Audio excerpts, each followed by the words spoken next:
செம்பு தண்ணி எடுத்துக்கங்க. அத தோசைக்கல்ல ஊத்தி அதுக்குன்னு வழக்கமா ஒரு விளக்கமாறு வச்சிருப்பீங்கல்ல? ஆமாங்க.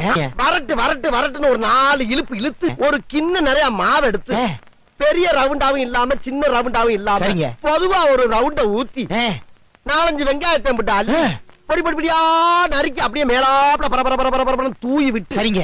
ஒரு நீளமான கேரட் எடுத்து அதையும் பொடி பொடியா நறுக்கி சரிங்க. அப்படியே மேலாப்ல பரபர தூவி விட்டு 16 கரண்டி நெய் எடுத்து சரிங்க. அதுல 6 கரண்டி நெய்ய உள் சைடு அப்படியே லேசா விளாவி விட்டு சரிங்க. 10 கரண்டி நெய்ய தோசைக்கு வெளி சைடு அப்படியே மேலாப்ல விளாவி விட்டு சரிங்க.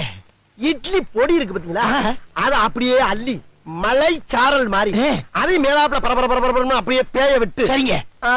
பொத்துனாப்ல அப்படி ஒரு பரட்டு இப்படி ஒரு பரட்டு அப்படி பரட்டி விட்டு அப்படியே ரெட்டி கலர்ல முருக விட்டு அழகா மடிச்சு கம கம கமன்னு ஒரு ஊத்தப்பத்தை எடுத்துட்டு வாங்க. சரிங்க.